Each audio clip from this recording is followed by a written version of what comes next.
Hello everyone, welcome to Questions Bank. আজি মই আপোনালোকৰ বাবে লৈ আহিছোঁ অসম টেটৰ অসমীয়া বিষয়ৰ অতি গুৰুত্বপূৰ্ণ এটা টপিক লক্ষ্মীনাথ বেজবৰুৱাদেৱৰ বিষয়ে আহিবলগীয়া সকলো প্ৰশ্ন আৰু উত্তৰ।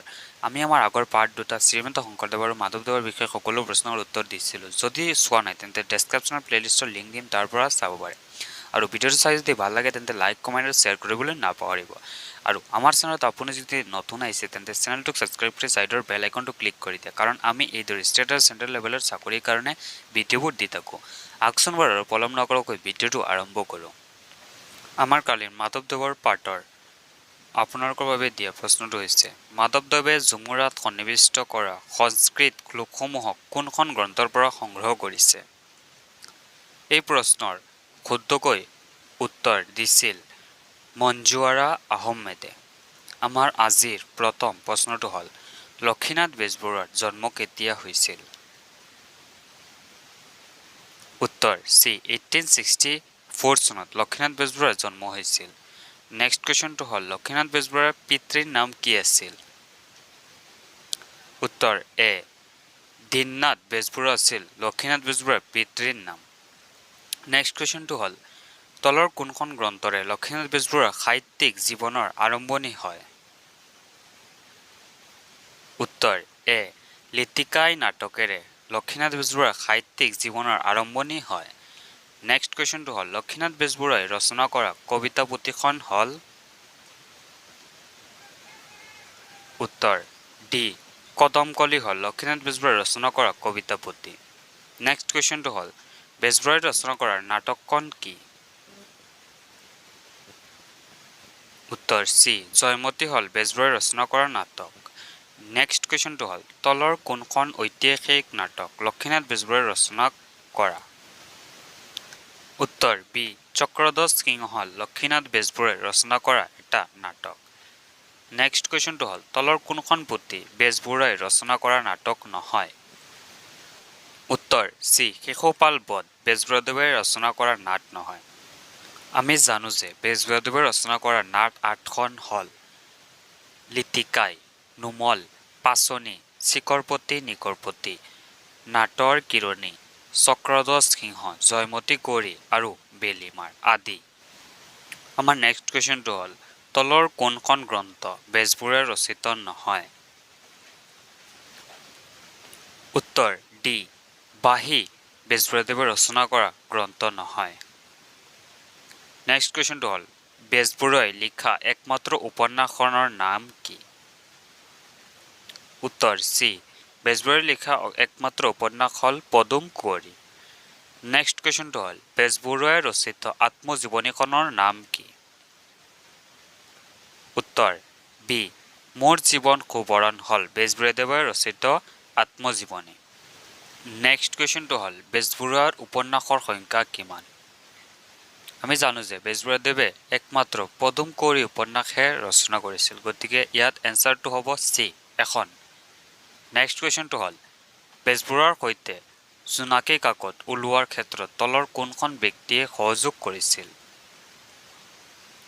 উত্তৰ এ চন্দ্ৰকুমাৰ আগৰৱালাই বেজবৰুৱাৰ সৈতে জোনাকী কাকত ওলোৱাৰ ক্ষেত্ৰত সহযোগিতা কৰিছিল। নেক্সট কুৱেশ্যনটো হ'ল, লক্ষ্মীনাথ বেজবৰুৱাৰ দ্বাৰা ৰচিত কবিতা তলৰ কোনটো? উত্তৰ বি প্ৰিয়তমাৰ সৌন্দৰ্য হ'ল লক্ষ্মীনাথ বেজবৰুৱাৰ দ্বাৰা ৰচিত কবিতা। লক্ষ্মীনাথ বেজবৰুৱাৰ দ্বাৰা ৰচিত আৰু দুটা কবিতা হ'ল পদমকলি আৰু পদুমকলি। আমাৰ নেক্সট কুৱেশ্যনটো হ'ল, লক্ষ্মীনাথ বেজবৰুৱাই সম্পাদন কৰা আলোচনীখনৰ নাম কি? উত্তৰ বি বাঁহী আলোচনী লক্ষ্মীনাথ বেজবৰুৱাই সম্পাদন কৰিছিল। নেক্সট কুৱেশ্যনটো হ'ল, লক্ষ্মীনাথ বেজবৰুৱাৰ দ্বাৰা অনুদিত পুথিখন কি? উত্তৰ চি ভাৰতবৰ্ষৰ বুৰঞ্জী লক্ষ্মীনাথ বেজবৰুৱাৰ দ্বাৰা অনুদিত পুথি। নেক্সট কুৱেশ্যনটো হ'ল, লক্ষ্মীনাথ বেজবৰুৱাৰ বাকৰ হৈছে? উত্তৰ বি শিশু সাহিত্য হৈছে লক্ষ্মীনাথ বেজবৰুৱাৰ বাকৰ। নেক্সট কুৱেশ্যনটো হ'ল, বেজবৰুৱাৰ বদৰি কি? উত্তৰ বি চুটিগল্প হৈছে লক্ষ্মীনাথ বেজবৰুৱাৰ বদৰি। নেক্সট কুৱেশ্যনটো হ'ল, লক্ষ্মীনাথ বেজবৰুৱাৰ মৃত্যু কিমান চনত হৈছিল?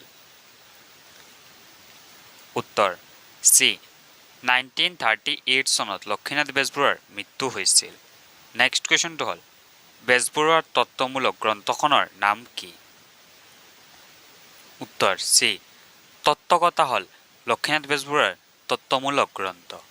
নেক্সট কুৱেশ্যনটো হ'ল কামত কৃতত্ব লভিবৰ সংকেত পুথিখন কোনে ৰচনা কৰিছিল?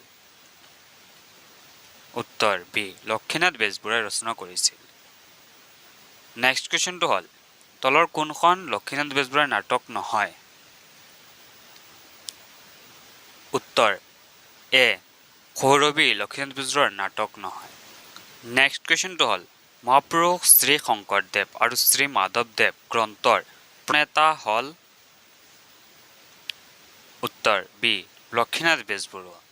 নেক্সট কুৱেশ্যনটো হ'ল বেজবৰুৱাৰ বুৰঞ্জীৰ আধাৰত ৰচিত অন্যতম নাটকখন হ'ল? উত্তৰ বি জয়মতী কুঁৱৰী হ'ল বেজবৰুৱাৰ বুৰঞ্জীৰ আধাৰত ৰচিত অন্যতম নাটক। নেক্সট কুৱেশ্যনটো হ'ল বেজবৰুৱা কোনখন সাহিত্য সভাৰ অধিৱেশনৰ সভাপতি হয়?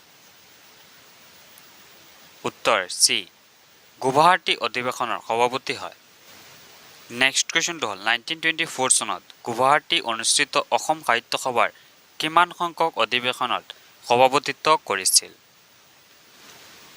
উত্তৰ ডি 1924 চনত গুৱাহাটী অনুষ্ঠিত অসম সাহিত্য সভাৰ সপ্তম সংখ্যক অধিৱেশনৰ সভাপতিত্ব কৰিছিল বেজবৰুৱাদেৱে।